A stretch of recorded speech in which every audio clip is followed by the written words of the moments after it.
মধ্যপ্রাচ্য তথা সৌদি আরব, কুয়েত, কাতার, আরব আমিরাত, ওমানের মতো দেশগুলোতে যেসব বাংলাদেশি ভাই বোন বন্ধুরা থাকেন, ভালো জব করেন কিংবা ভালো বিজনেস করেন, তারা কিভাবে ট্যুরিস্ট ভিসা নিয়ে শেনজেন কান্ট্রি অথবা ইউরোপের অন্য কোনো কান্ট্রি, ইংল্যান্ড অথবা আমেরিকা, কানাডা অথবা অস্ট্রেলিয়া, নিউজিল্যান্ড বা জাপানের মতো ফার্স্ট ওয়ার্ল্ড কান্ট্রিতে যাবেন, কী করে ভিসা করবেন, সেই বিষয়ের উপরে আজকে বিস্তারিত আলোচনা করব।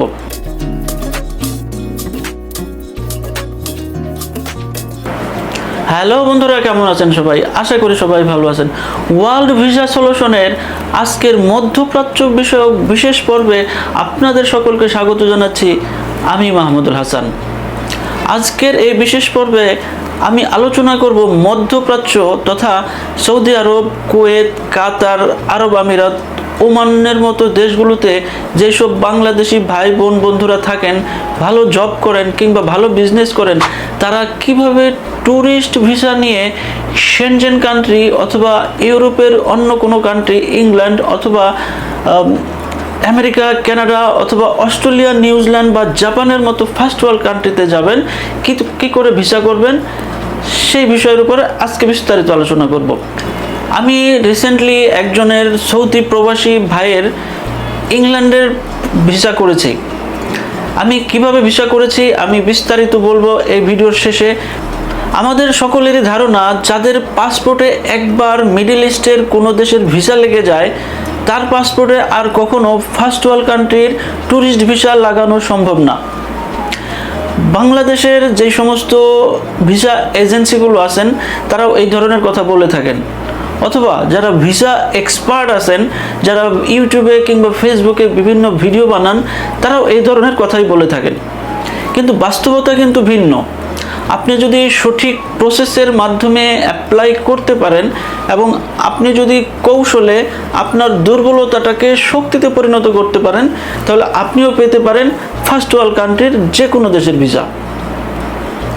আজকের এই ভিডিওটিতে আমি আলোচনা করব ভিসার জন্য কি কি ডকুমেন্টস প্রয়োজন, কিভাবে আপনার ব্যাংক স্টেটমেন্ট সাজাবেন, কোন কোন দেশ আপনি ট্রাভেল করবেন এবং কোন কোন কাজ করলে আপনার ভিসা হওয়ার সম্ভাবনা নেই। আশা করি ভিডিওটি প্রথম থেকে শেষ পর্যন্ত দেখবেন এবং আপনার যদি কোনো প্রশ্ন থাকে তাহলে অবশ্যই কমেন্টস করে জানাবেন। এবং এই ভিডিওটির শেষে আমি আপনাদের সাথে শেয়ার করব বিশেষ দুইটি টিপস, যেই টিপস দুটি ফলো করলে আপনি যদি মিডল ইস্টে থাকেন তাহলে আপনিও পেয়ে যেতে পারেন আপনার কাঙ্ক্ষিত ফার্স্ট ওয়ার্ল্ড কান্ট্রির ভিসা। মূল পর্বের শুরুতে আপনাদের সকলকে জানাচ্ছি মাহে রমজানের শুভেচ্ছা। ফার্স্ট ওয়ার্ল্ড কান্ট্রির ট্যুরিস্ট ভিসা মূলত নির্ভর করে তিনটি বিষয়ের উপরে। এক নম্বর হচ্ছে, আপনার মিডল ইস্টে যদি আপনি থেকে থাকেন তাহলে আপনার সেই দেশের বৈধ ইকামা বা ওয়ার্ক পারমিট আছে কিনা এবং সেটি আপডেট করা আছে কিনা। দ্বিতীয় হচ্ছে, আপনার একটি স্মার্ট এবং আপনার জব বা আপনার বিজনেসের রিফ্লেক্ট করে এমন একটি ব্যাংক অ্যাকাউন্ট মেনটেন করা আপনার আছে কিনা। তৃতীয় হচ্ছে, আপনার কোনো ট্রাভেল হিস্ট্রি আছে কিনা। ভিসা অফিসার একজন অ্যাপ্লিক্যান্টের অ্যাপ্লিকেশনের মধ্যে কি দেখেন? তিনি মূলত 4টি পয়েন্ট সেখানে দেখার চেষ্টা করেন। এক নম্বর হচ্ছে, আপনি যেখানে আছেন, যেই দেশে থেকে অ্যাপ্লিকেশন করছেন, আপনি কি সেই দেশের নাগরিক? যদি নাগরিক হয়ে থাকেন তাহলে আপনি নাগরিক, আর যদি নাগরিক না হয়ে থাকেন তাহলে আপনি সেই দেশে বৈধভাবে আছেন কিনা।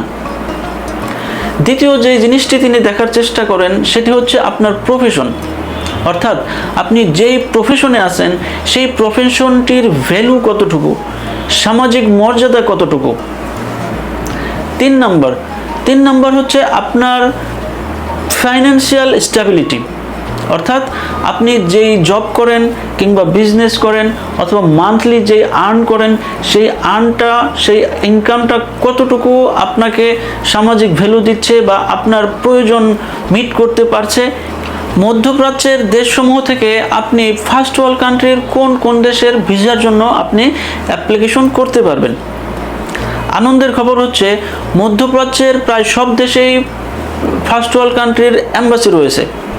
তাই আপনি চাইলে আমেরিকার B1 B2 ভিসা, কানাডার ট্যুরিস্ট ভিসা, ইউকের ট্যুরিস্ট ভিসা কিংবা শেনজেন কান্ট্রির ভিসা অথবা অস্ট্রেলিয়ার সাব ক্লাস 600 বা স্ট্যান্ডার্ড ভিজিটর ভিসা অথবা নিউজিল্যান্ডের ভিজিটর ভিসা কিংবা জাপানের ভিসার ট্যুরিস্ট ভিসার জন্যও আপনি অ্যাপ্লিকেশন করতে পারেন।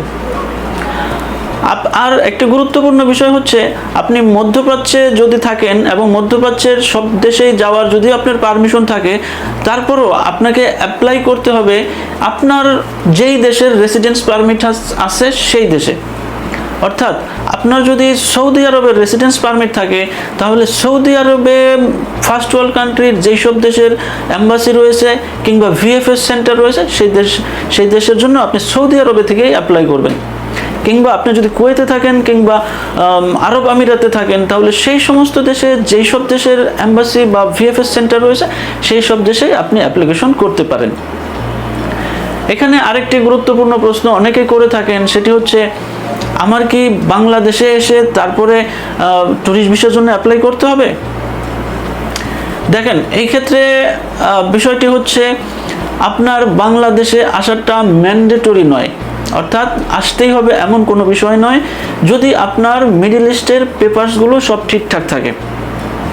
তবে আপনার যদি মধ্যপ্রাচ্যের পেপার সব ঠিক না থাকে এবং আপনি যদি বিজনেস করেন এবং নিয়মিত বাংলাদেশে আসা যাওয়া করেন এবং বাংলাদেশে যদি আপনার বিজনেস থাকে এবং যদি ভালো ব্যাংক স্টেটমেন্ট থাকে, তাহলে আপনি বাংলাদেশে এসে অ্যাপ্লিকেশন করতে পারেন।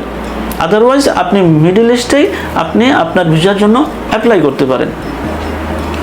এবার আসি ভিসার সবচেয়ে গুরুত্বপূর্ণ অধ্যায়ে, আর সেটি হচ্ছে কি কি ডকুমেন্টস লাগবে। মূলত আপনার 5টি ডকুমেন্টস লাগবে। 1 নম্বর হচ্ছে পাসপোর্ট। আপনার পাসপোর্ট থাকতে হবে ভ্যালিড, কমপক্ষে 6 মাসের ভ্যালিডিটি থাকতে হবে এবং আপনার পাসপোর্টে কোনো কাটাছেঁড়া থাকা যাবে না এবং কোনো দেশের, আগে খেয়াল করে নেবেন বা দেখে নেবেন, চেক করে নেবেন কোনো দেশের রেড কোনো সিল আছে কিনা, অর্থাৎ কোনো দেশ থেকে আপনাকে কখনো ব্ল্যাক লিস্ট বা আপনাকে ইমিগ্রেশনাল কোনো ল ব্রেক করার কারণে সেই দেশ থেকে আপনাকে বের করে দিয়েছিল কিনা, এমন সিল যদি না থাকে তাহলে আপনার পাসপোর্টটি ফার্স্ট ওয়ার্ল্ড কান্ট্রির ভিসার জন্য ভ্যালিড। দ্বিতীয় যেই পেপারসটি ইম্পর্টেন্ট সেটি হচ্ছে আপনার প্রফেশন। সেটি হতে পারে আপনার জব কিংবা আপনার বিজনেস। যদি আপনি জব করে থাকেন তাহলে আপনি যেই কোম্পানির আন্ডারে জব করছেন সেই কোম্পানি থেকে আপনার NOC নিতে হবে, সেই কোম্পানি থেকে আপনার লাস্ট 6 মাসের স্যালারি স্টেটমেন্ট নিতে হবে এবং সেই কোম্পানির আপনার বৈধ ID থাকতে হবে। আর যদি আপনি বিজনেস করে থাকেন তাহলে বিজনেস রিলেটেড যে ডকুমেন্টসগুলো আছে, যেমন আপডেট করা ট্রেড লাইসেন্স, টিন সার্টিফিকেট কিংবা চেম্বার অফ কমার্স থেকে কোনো সার্টিফিকেট থাকলে, ডকুমেন্টস থাকলে সেই ডকুমেন্টসগুলো, এবং আপনি নিয়মিত ট্যাক্স দেন কিনা সেই ট্যাক্সের ডকুমেন্টসগুলো আপনার থাকতে হবে। 3 নম্বর হচ্ছে আপনার ফাইন্যান্সিয়াল প্রুভমেন্ট। এই ক্ষেত্রে আপনার প্রয়োজন হবে আপনার ব্যাংক স্টেটমেন্ট এবং অবশ্যই ব্যাংক সলভেন্সি। ব্যাংক স্টেটমেন্টে আপনার লাস্ট 6 মাসের ব্যাংক স্টেটমেন্ট দেখাইতে হবে। এখানে কিছু গুরুত্বপূর্ণ পরামর্শ দিয়ে রাখি, সেটি হচ্ছে আপনার ব্যাংকে আপনি কখনোই একসাথে অনেক বেশি টাকা ঢোকাবেন না। আপনি যদি এমন ঢুকিয়ে থাকেন তাহলে আপনার ভিসা হওয়ার সম্ভাবনা খুবই কম। অর্থাৎ আপনার যদি একটি স্মার্ট বেতন থাকে, ধরেন আপনি মাসে 1 থেকে 1.5 লক্ষ টাকা আপনি আর্ন করেন, আপনাকে দেখাইতে হবে যে এই 1 লক্ষ থেকে 1.5 লক্ষ টাকা আপনার মান্থলি আপনার অ্যাকাউন্টে ঢুকছে। সেখান থেকে হয়তো আপনি কিছু উঠিয়ে খরচ করছেন, কিন্তু সব টাকাই আপনার ঢুকছে এবং কিছু জমা হচ্ছে, অল্প কিছু আপনি উঠিয়ে খরচ করছেন। এইভাবে যদি 6 মাস দেখাইতে পারেন এবং 6 মাসের পরে যদি আপনার একটি স্মার্ট অ্যামাউন্ট থাকে, তাহলে আপনাকে বলা যায় যে আপনি ভিসা পাওয়ার জন্য এলিজিবল বা যোগ্য।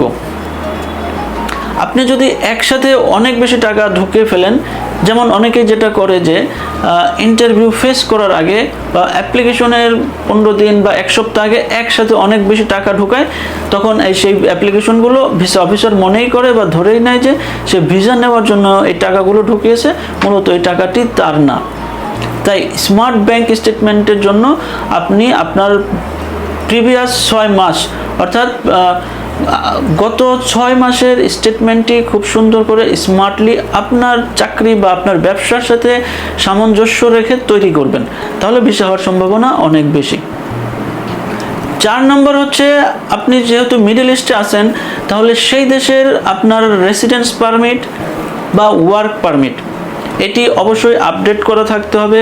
এবং আপনি যদি মিডল ইস্টে 10 বছর যাবত থেকে থাকেন, তাহলে এই 10 বছরই যে বৈধভাবে আছেন সেটির একটি কন্টিনিউয়াস একটি প্রসেস আপনি দেখাবেন। অর্থাৎ আপনি বুঝাবেন যে 10 বছর যাবত আছেন, আপনার ইমিগ্রেশন ল কখনো আপনি ব্রেক করেন নাই, বা আপনি সবসময় বৈধ ভিসাতেই আছেন, এমন একটি প্রুফ করার চেষ্টা করবেন। 5 নম্বরে যেই ডকুমেন্টসটি আপনার দেখাইতে হবে সেটি হচ্ছে একটি স্ট্রং ট্রাভেল প্ল্যান। এই ট্রাভেল প্ল্যানের মধ্যে থাকতে হবে আপনার হোটেল বুকিং, আপনার যাওয়া এবং আসার এয়ার টিকিট বুকিং। এরপরে থাকতে হবে আপনি যেই 8 দিন বা 10 দিন আপনি আমেরিকা কিংবা কানাডা কিংবা ইউরোপে থাকবেন, সেই 8 দিন বা 10 দিনের একটি সুন্দর ট্যুর প্ল্যান। অর্থাৎ আপনি এই 8-10 দিন কোথায় কোথায় থাকবেন সেটির একটি সুন্দর প্ল্যান থাকতে হবে। সেই প্ল্যানটি সুন্দর করে ডিজাইন করে আপনার নাম দিয়ে, আপনার ফোন নাম্বার দিয়ে সুন্দর করে ডিজাইন করে এগুলো সাবমিট করবেন। আরও ভালো হয় আপনি যদি যেই দেশে যেতে চাচ্ছেন, অর্থাৎ যেই দেশের ভিসার জন্য আপনি অ্যাপ্লিকেশন করবেন, সেই দেশের কোনো অথেন্টিক বা বড় কোনো ট্রাভেল এজেন্সি থেকে যদি আপনি ইনভাইটেশন প্লাস আপনি যদি ট্যুর প্ল্যান নিতে পারেন, ট্যুর গাইড সহ লিখিত আকারে, তাহলে এটি আপনাকে অনেক বেশি সাপোর্ট করবে। এবার আপনাদের বলবো ভিসা রিজেক্ট হওয়ার বিশেষ কিছু কমন কারণ। অর্থাৎ যাদের ভিসা রিজেক্ট হয় তাদের পেপারস অ্যানালাইসিস করলে দেখা যায় যে তারা সকলেই প্রায় একই ধরনের মিস্টেক করেছেন, যার ফলে ভিসাগুলো হচ্ছে না। তার 1 নম্বর হচ্ছে ফেক ডকুমেন্টস দেয়া, 2 নম্বর হচ্ছে তথ্যে গরমিল দেয়া, 3 নম্বর হচ্ছে পারপাস অফ ট্রাভেলটা স্পেসিফিক না হওয়া, এরপর আছে 6 নম্বর হচ্ছে আপনি যে আপনার হোম কান্ট্রিতে ফেরত আসবেন সেটি প্রুফ করতে না পারা, 7 নম্বরে হচ্ছে ব্যাংক স্টেটমেন্টটির কন্টিনিউয়াস না থাকা, অর্থাৎ আপনি হঠাৎ করে একসাথে অনেক বেশি টাকা ঢুকিয়ে ফেলছেন এমন টাকা থাকা। এই তথ্যগুলোতে গরমিল থাকার কারণে দেখা যায় যে অধিকাংশ অ্যাপ্লিকেন্টের অ্যাপ্লিকেশনটি রিফিউজ হয়ে যাচ্ছে। একটি কথা মনে রাখবেন, ভিসা কোনো লটারি নয়। ফার্স্ট ওয়ার্ল্ড কান্ট্রির ভিসা কোনো লটারি ভিসা নয়, এটি হচ্ছে ডকুমেন্ট বেস ভিসা। কাজেই আপনি আপনার ডকুমেন্টগুলোকে কিভাবে সাজিয়েছেন, কিভাবে সুন্দর করে আপডেট করছেন, কিভাবে আপনি আপনার ট্রাভেল প্ল্যান এবং আপনার প্রফেশনের সাথে মিল রেখে অ্যাপ্লিকেশন করতে পারছেন, সেটির উপরে নির্ভর করে আপনার ভিসা। সো বন্ধুরা, এখন আমি আপনাদের সাথে শেয়ার করব মিডল ইস্ট থেকে ফার্স্ট ওয়ার্ল্ড কান্ট্রির ভিসা পাওয়ার জন্য 2টি বিশেষ টিপস। 1 নম্বর হচ্ছে, আমরা সবাই জানি যে যাদের পাসপোর্টে মিডল ইস্টের ভিসা একবার লেগে যায় তাদের জন্য ফার্স্ট ওয়ার্ল্ড কান্ট্রির ট্যুরিস্ট ভিসা, বিশেষ করে ট্যুরিস্ট ভিসা হওয়াটা আসলেই কঠিন হয়ে যায়।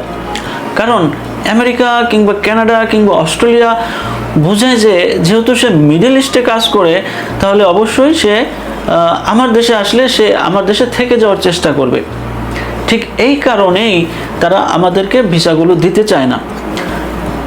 যেহেতু আপনি মিডল ইস্টে আছেন, দীর্ঘদিন যাবৎ আছেন, কিন্তু আপনার তো ফার্স্ট ওয়ার্ল্ড কান্ট্রিতে যাওয়ার ইচ্ছা বা স্বপ্ন, তাহলে আপনি কিভাবে যাবেন? তাহলে কি আপনি কোনোদিন যেতে পারবেন না?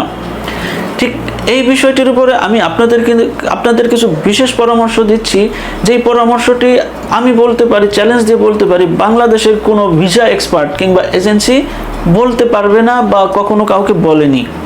আর সেটি হচ্ছে, এইখানে আপনাকে কিছু কৌশল অবলম্বন করতে হবে। যেমন আপনি যদি মিডল ইস্টের সৌদি আরবের কোনো রিয়েল এস্টেট কোম্পানিতে কাজ করে থাকেন, তাহলে আপনি যেটি করতে পারেন সেটি হচ্ছে আপনি এইখানে ম্যানেজারিয়াল কোনো পোস্টের জন্য কোনো ডকুমেন্টস দেখাবেন। অর্থাৎ আপনি ম্যানেজারিয়াল কোনো পোস্টে আছেন এমন কোনো ডকুমেন্টস আপনি সাবমিট করবেন। কিন্তু এখানেই শেষ নয়, আপনাকে যেটি আরও করতে হবে, আপনাকে প্রিভিয়াস আপনার জব যেগুলো আছে সবগুলোকে একটি লাইনে নিয়ে আসতে হবে। অর্থাৎ ধরেন আপনি সৌদি আরবে 10 বছর যাবত আছেন, তাহলে আপনি বর্তমানে যেই জবে আছেন সেখানে আপনি দেখাবেন যে আপনি একজন সিনিয়র ম্যানেজার। আসলে এখানে অনেক কিছু বিষয় থাকে যেগুলো 1-to-1 ফাইল অ্যানালাইসিস করার পরে সিদ্ধান্ত নেওয়া যায়। কারণ হচ্ছে এগুলো ডিপেন্ড করে আপনার বয়সের উপরে। যেমন আপনার যদি বয়স বেশি হয়, 40-এর উপরে হয় কিংবা 50-এর উপরে হয়, এবং আপনি 10 বছর 15 বছর যাবৎ সৌদি আরবে বা কুয়েতে কিংবা কাতারে থাকছেন, তাহলে আপনার জন্য অনেক পজিটিভ। কীরকম? যেমন আপনি বর্তমান প্রফেশনটা দেখালেন যে আপনি একজন সিনিয়র ম্যানেজার কিংবা প্রজেক্ট ম্যানেজার, আপনি এখানে 5 বছর যাবৎ কাজ করছেন। আপনি 5 বছরের তথ্যগুলো সেখানে দিবেন, অর্থাৎ আপনি আইডি, আপনি এই কোম্পানির যত পেপারস আছে সেগুলো দিবেন। আপনার সব পেপারস তারা কিন্তু ভেরিফাই করবে না, প্রিভিয়াস যেই ডকুমেন্টসগুলো আছে তারা সেগুলো ভেরিফাই করবে না। তারা ভেরিফাই করবে আপনার বর্তমান যেই জবটি আছে সেই জবের ডকুমেন্টসগুলো তারা ভেরিফাই করবে। তো আপনি যেটি করবেন, আপনি যেই প্রফেশনে যেই কোম্পানির আন্ডারে বর্তমানে আছেন সেই কোম্পানির 5 বছর বা 4 বছরের একটি জব দেখাইলেন সিনিয়র ম্যানেজার হিসেবে। এরপরে আপনাকে দেখাইতে হবে প্রিভিয়াস জব। এরপরে আপনি এই প্রিভিয়াস জব দেখাইলেন আপনি আরেকটি রিয়েল এস্টেট রিলেটেড কোম্পানিতে। আপনি যদি একবার রিয়েল এস্টেট কোম্পানি থেকে আপনি কোনো আইটি কোম্পানিতে যান, আবার কোনো গাড়ির কোম্পানিতে যান, আবার কোনো অন্য ভিন্ন কোনো কোম্পানিতে যান, তাহলে আপনার অ্যাপ্লিকেশনটি রিফিউজ হয়ে যাবে। আপনাকে চেইন মেনটেন করে আসতে হবে। যেহেতু আপনি বর্তমানে রিয়েল এস্টেট কোম্পানিতে আছেন, তাহলে আপনি প্রিভিয়াস জবটিও দেখাবেন রিয়েল এস্টেট কোম্পানিতে, এবং আপনি এক্সপ্লেন করে দেবেন যে আমি লাস্ট 10 বছরে প্রথমে অমুক কোম্পানিতে জব করেছি, রিয়েল এস্টেট কোম্পানিতে। আমি ওইখানে জুনিয়র মেশিন অপারেটর ছিলাম বা জুনিয়র সুপারভাইজার ছিলাম বা সুপারভাইজার ছিলাম, ওখানে আমি কাজ করেছি 4 বছর। এরপরে আপনি মিডিলে আরেকটি কোম্পানি দেখাবেন যে আমি ওইখানে 4 বছর কাজ করার পরে আমার অভিজ্ঞতা কাজে লাগিয়ে এই কোম্পানিতে আমি জয়েন করেছি, যেই কোম্পানিতে আমাকে ম্যানেজার পোস্টে আমাকে নিয়েছিল এবং আমার বেতন ছিল এত। একটি ভালো হ্যান্ডসাম বেতনের কথা আপনি উল্লেখ করে দেবেন। এখানে আপনি বেতন উল্লেখ করলেও আপনাকে দেখাইতে হবে না, কারণ তারা ব্যাংক স্টেটমেন্ট চাবে মাত্র 6 মাসের। এরপরে আপনি সর্বশেষ তৃতীয় যে কোম্পানিতে জব করছেন সেই কোম্পানির ডিটেল দিবেন এবং সুন্দর করে উল্লেখ করে দিবেন যে আমি দ্বিতীয় ওই কোম্পানি থেকে অভিজ্ঞতা অর্জন করার পর, আমি ওইখানে 4 বছর বা 3 বছর কাজ করার পর আমি এই কোম্পানিতে ম্যানেজার হিসাবে আমি জয়েন করেছি। আমি 3 বছর বা 2 বছর কাজ করার পর আমি এখন সিনিয়র ম্যানেজার পোস্টে আছি। আপনি যখন এইভাবে সুন্দরভাবে উপস্থাপন করবেন, তাহলে ভিসা অফিসার কনভিন্স হবে যে এই লোক তো আসলে ভালো পজিশনে চাকরি করে এবং ভালো কোম্পানিতে চাকরি করে এবং কোম্পানির সমস্ত রুলস রেগুলেশন সে মেনে চলছে। তাহলে সে হয়তো আমাদের দেশে গেলে কোনো ধরনের রুলস ব্রেক করবে না, সেই হিসাবে আপনাকে ভিসা দিতে পারে বা আপনার অ্যাপ্লিকেশনটি পজিটিভলি নিতে পারে। দ্বিতীয় পরামর্শ, এই পরামর্শটি হচ্ছে আমাদের যেই প্রবলেমটি সবচেয়ে বেশি ফেস করতে হয়, মিডল ইস্টে যারা থাকেন তারা ফেস করে থাকেন, সেটি হচ্ছে একটি স্মার্ট ব্যাংক স্টেটমেন্ট।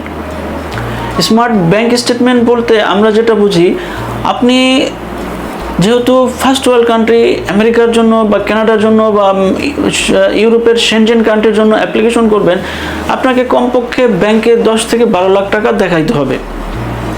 এখন স্মার্ট ব্যাংক স্টেটমেন্ট বলতে এটাই বোঝায়, এই 10-12 লাখ টাকা আপনি দেখাইলেন, আপনার ব্যাংকে অ্যাকাউন্টে 12 লাখ টাকা আছে, এই টাকাটা কোথা থেকে আসলো?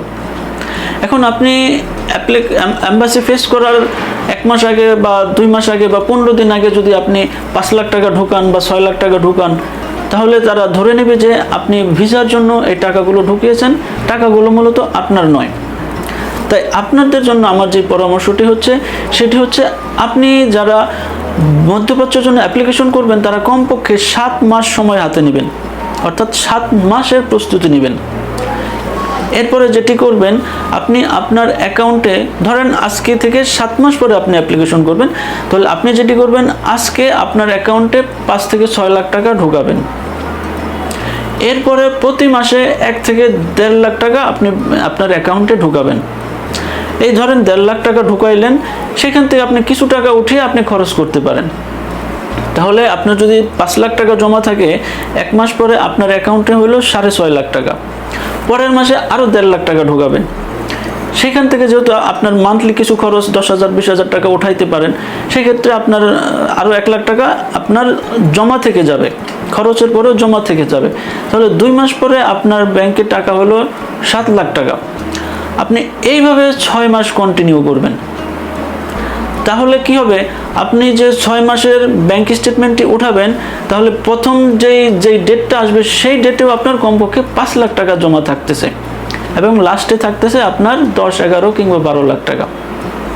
তখন আপনার এই ব্যাংক স্টেটমেন্টটি অনেক স্মার্ট স্টেটমেন্ট হয় এবং এটির উপরে ভিসা দেওয়ার সম্ভাবনা অনেক বেশি থাকে। সো বন্ধুরা, এই ছিল আজকের মধ্যপ্রাচ্য থেকে ফার্স্ট ওয়ার্ল্ড কান্ট্রি যাওয়ার এই বিশেষ পর্ব।